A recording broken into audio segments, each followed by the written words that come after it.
Welcome to Global Investment Insights, a weekly podcast brought to you by ADCB Asset Management. My name is Kishore Muktinutalapati, an equity strategist for ADCB. With an objective to empower you with investment insights, on this program we discuss various perspectives shaping the global investment landscape. On last week's podcast, we laid out our sobering thoughts on lower long-term returns from financial market assets. Our thesis is that above-average returns of the past 10 years are unlikely to repeat over the next 10 years. While we're not predicting absolute losses, we think incremental gains in prices are likely to be lower looking ahead and are likely to come with higher volatility. Therefore, it might be prudent for investors to brace for lower long-term returns. On this week's podcast, we attempt to answer two related questions. What are the implications of lower return expectations? And what is the possible workaround? Lower financial market returns are likely to have wider implications for a range of economic segments, including investors, asset managers, students, and policymakers. Retirement planners and wealth managers need to consider longer timeframes to generate a certain level of income and wealth from financial markets. Rising savings will translate into weaker consumption trends in consumer-led economies. As university endowment funds face lower returns, students' costs could rise on the backdrop of already elevated levels of student debt. Asset managers face margin pressures, and those with a cost advantage will perform better. Lower expected returns on the benchmark indices allows scope for active managers to outperform.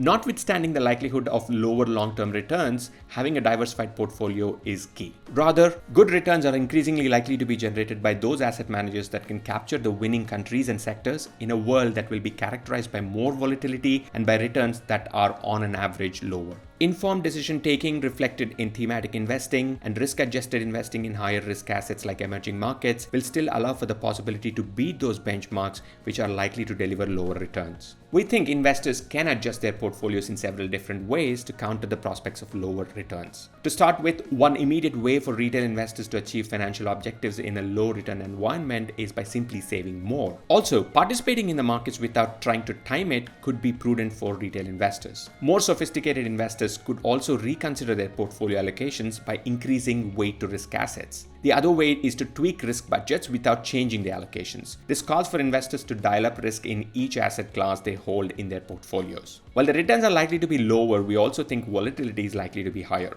This means opportunities for investors who are nimble and agile. Of course, we still believe that time in the market is more important than timing the market. One approach that suits investors of all types is the thematic investments, which tend to focus more on mega trends which benefit from changes in the underlying economic drivers and have the potential to generate higher returns over longer time frames. Thematic investment styles could also help generate excess returns in a low return environment. Thematic investing, as defined by Financial Times, is a top-down investment approach with a focus on broader macroeconomic themes that a fund manager can use to identify strong companies. This not only allows scope for generating higher returns, but also in many cases allows for diversification of opportunities. However, the scope of thematic investment could be broad with various risk profiles and several investment time horizons, mostly longer than those for tactical investments. One other way is to increase allocations to emerging markets which represent high return and of course high risk investment opportunities. As a starting point, emerging markets are massively underrepresented in many asset class benchmarks. For instance, emerging market countries make up circa 60% of the global population, 50% of the GDP on PPP basis, 35% of global trade, and more than 30% of the world GDP in nominal terms. Yet, the share of emerging markets in global equity benchmarks is below 12%.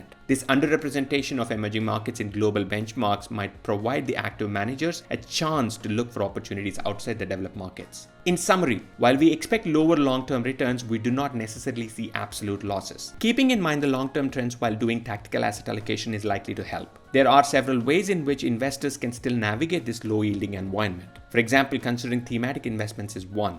At ADCB, our investment strategy and investment advisory teams have identified a number of themes that will allow you to take advantage of long-term trends which are also in line with our house view. Please reach out to your relationship manager to see what we can do to help you navigate what we see as a low return environment in the coming decade.